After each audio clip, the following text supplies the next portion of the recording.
my awesome pet snake. Introduce yourself. I'm Snake Deer. I'm kind of shy of being on camera. This is my first time. Whee! And today we're gonna read a really awesome book about animals. Fantasy animals. And I love animals that are created by the author of this book, Dr. Seuss. The book is called If I Ran the Zoo by Dr. Seuss. And there's one of the creatures right there with its little turquoise nose. Now let's open it up. Here we go. Look at all of these animals. If I Ran the Zoo by Dr. Seuss. Oh, that's so cute. It's a little bird thingy. It's a pretty good zoo, said young Gerald McGrew. And the fellow who runs it seems proud of it too. But if I ran the zoo, said young Gerald McGrew, I'd make a few changes. That's what I would do. The lions and tigers and that kind of stuff they have up here now are not quite good enough. You see things like these in just any old zoo. That's true. They're awfully old-fashioned. I want something new. Yes, I completely agree with that. So I'd open each cage. I'd unlock every pen. Let the animals go and start over again. And somehow or other, I think I could find some beasts of a much more unusual kind. Have you ever seen a purple python with hair? Hey, you're stealing my hair. Sorry. Well, yes, I agree. Maybe I could help him find some beasts of a much more unusual kind. A 4-footed lion's not much of a beast. The one in my zoo will have 10 feet at least. 5 legs on the left and 5 more on the right. Oh! Then people will stare and say, what a sight! The zookeeper, Gerald's quite, sorry, I'm so tongue-twisted. What a sight! This new zookeeper, Gerald's quite keen. That's the gold-darnest lion I ever have seen. I am so tongue-twisted. These animals are so amazing. My new zoo, McGrew Zoo, will make people talk. My new zoo, McGrew Zoo, will make people gawk. Ah! At the strangest odd creatures that ever did walk. I'll get for my zoo a new sort of a hen who roosts in another hen's top knot, and then another one roosts in the top knot of his, and another in his, and another in his, and so forth and upward and onward. Gee whiz! But that's just a start. I'll do better than that. They'll see me next day in my zookeeper's hat, coming into my zoo with an elephant cat. Wait, since baby elephants are called calves and baby cats are called kittens, so a baby elephant cat would be called a calf kitten. That would be so cute. They'll be so surprised they'd all swallow their gum. They'll ask when they see my strange animals come, where do you suppose he gets things like that from? His animals have such very odd faces. I bet he must hunt them in rather odd places. And that's what I'll do, said young Gerald McGrew. If you want to catch beasts you don't see every day, you have to go to places quite out of the way. You have to go to places no others can get to. You have to get cold and you have to get wet too. Up past the North Pole, when the frozen winds squeal, I'll go and I'll hunt in my Skeaglemobile. What is Skeaglemobile?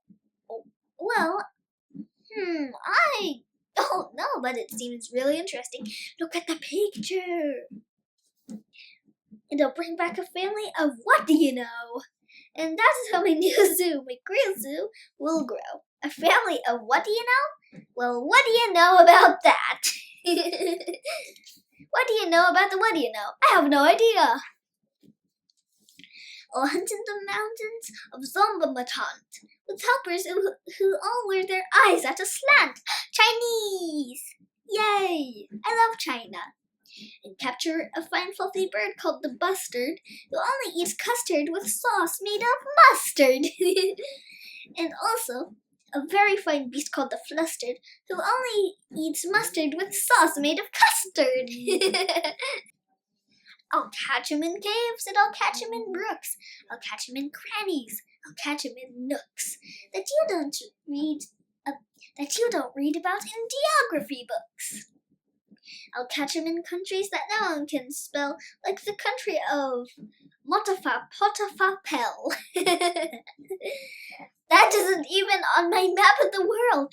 It might be a new, undiscovered country. Oh, so exciting! In a country like that, if a hunter is clever, he'll hunt up some beast that you never saw, ever. I'll load up 5 boats with a family of goats, whose feet are like cows, but wear squirrel skin coats, and sit down like dogs, but have voices like goats. Meh. Excepting they can't sing the very high notes. Meh. I really want a pet goat. They're so cute and playful. And then I'll go down to the wilds of Nantucket and capture a family of lunks in a bucket. Oh, those are so cute. Then people will say, now I like that boy heaps. His new zoo, McGrew Zoo, is growing by leaps. He captures them wild and he captures them meek. He captures them slim and he captures them sleek. What do you suppose he will capture next week? Oh, I'll capture one tiny. I'll capture one cute. I'll capture a deer that no hunter would shoot. Hooray! A deer that's so nice he could sleep in your bed if it weren't for those horns that he has on his head. Oh, that's so cute. Oh, it's so cute. It's just so cute. I can't get over how cute it is. So cute, I could eat him. Literally, I could eat him. Snake. You're being a silly snake. And speaking of horns that are just a bit queer, I'll bring back a very odd family of deer. A father, a mother, 2 sisters, a brother, whose horns are connected from one to the other. Whose horns are so mixed they can't tell them apart. Can't tell where they end and can't tell where they start. Each deer's mighty puzzle he's never yet found if his horns are hers or the other way round. I'll capture them fat and I'll capture them scrawny. I'll capture a scragglefoot mullicatwani. Is it mullicatwani? These animals are so amazing, I can't even pronounce them correctly. Mulligatawani. Yeah, I think it's mulligatawani. I'll capture a scragglefoot mulligatawani. A high-stepping animal as fast as the wind. From the glistening sands of the desert of Zind. This beast is the beast of the brave chieftains ride when they want to go fast and find some places to hide. A mulligatawani is fine for my zoo, and so is a chieftain. I'll bring back one too. In the far western part of southeast North Dakota, there's a very fine animal called the Iota, but I'll capture one who is even much finer in the northeastern west part of South Carolina. When people see him, they will say, now, by thunder, this new zoo, McGrew Zoo, is really a wonder. I really would like to travel there. Most beasts are quite friendly, but still in some lands. Some beasts are too dangerous to catch with bare hands. For those that are ugly and vicious and mean, I'll build a bad animal catching machine. It's rather expensive to build such a kit, $250. But with it, a hunter can never get bit. Wow. Oh, it's running. It's running. It's running. It's still running. And it's captured! Going to McGrew Zoo. A zoo should have bugs, so I'll capture a squirrel. Those legs are snarled up in a terrible snarl. And then I'll go out and I'll capture some chugs, some mean shooter, bean shooter bugs. I'll go to the African island of Yurka and bring back a tizzle-topped tuft mazurka, a kind of canary with quite a tall throat. His neck is so long if he swallows an oat. For breakfast the first day of April, they say, it has to go down such a very long way that it gets to his stomach the 15th of May.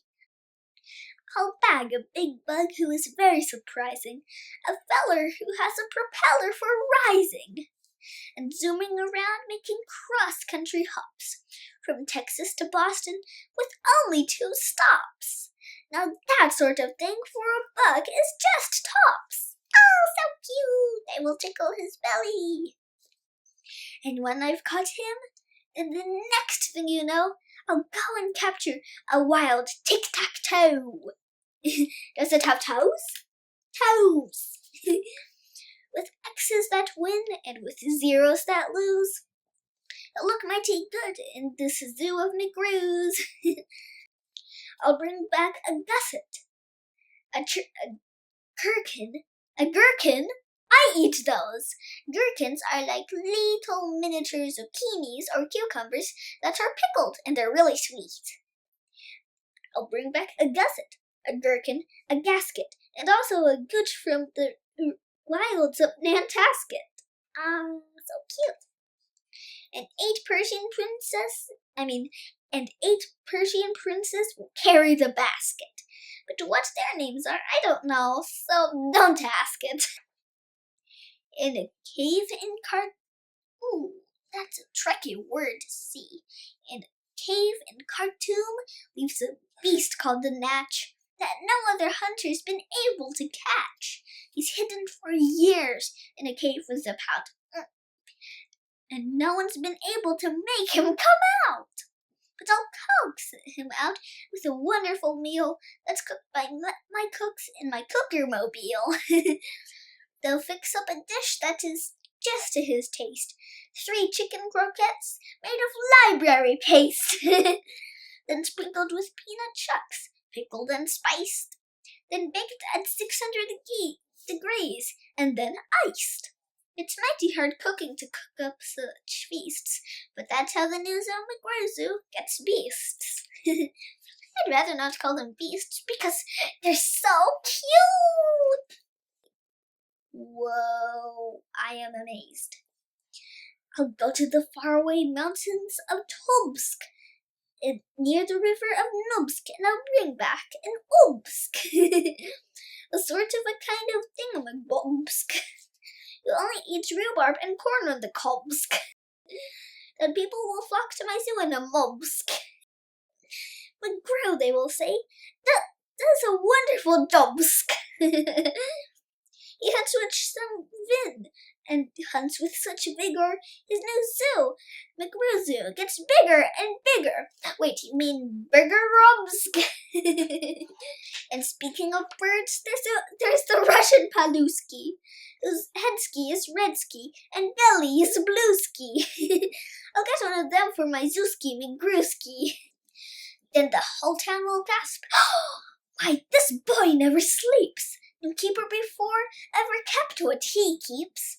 There's no telling what this young fellow will do. Come on, stop stealing my hair. And then, just to show them, I'll sail to Katru and bring back, come on, read, an Ikutch, a Pre, and a Peru, a Nurgle, a Nerd, and a seersucker too. Did you know that today a nerd is referred to a person who loves computers, Minecraft, and dragons? Like me, I am a nerd. I'll hunt in the jungles of Hippo-no-Hungus and bring back a flock of wild Bippo-no-Bungus. The Bippo-no-Bungus from Hippo-no-Hungus are better than those down in Dippo-no-Dungus. Oh no, Dungus, oh, some of you might know what that means, but I'm just cracking up. And smarter than those I was in Nippononungus. And that's why I catch them in Hipponohungus instead of those others in Nungus and Dungus. Ah! The end part of Dippododungus. Ah, you probably know what that means. Okay. Sorry, I just need to get up. And people will say when they see these pips bounding, this zookeeper, new keeper is simply astounding. He travels so far that you'd think he would drop. When do you suppose this young fellow will stop? Whoa, that is huge. Ooh, and it has a mustache. Haha. Stop? Well, I should. But I won't stop until I've captured the Fizzamadil. Fizzamadil. The world's biggest bird from the island of Guark, who only eats pine trees and spits out the bark. I don't like the bark. And boy, when I get him back home to my park, the whole world will say, "You McGrews made his mark. He's built a zoo better than Noah's whole ark." These wonderful, marvelous beats that he chooses have made him the greatest of all the McGrewses. Wow, they'll all cheer. What this zoo must be worth. It's the gold-darnest zoo on the face of the earth. I see a gwimfer, a gwumfer, a gwiffer, a gwuffer. I recognize all those. But I don't recognize this little guy. It looks so amazing. And this and all the rest. Whoa, what is that one? Well, I am amazed. So amazed. Yes, that's what I do, said young Gerald McGrew. I'd make a few changes if I ran the zoo. The end! Oh, I loved that book! Wasn't it awesome? It was so exciting! If I ran the zoo? Okay, I have to warn you, there would be a whole exhibit for thousands of types of dragons. I am a huge fan of dragons. There would be the old-fashioned kinds in the corner of the zoo, but then there would be the amazing kinds, like in the zoo of McGirl McGrew. So how'd you like that? It was awesome!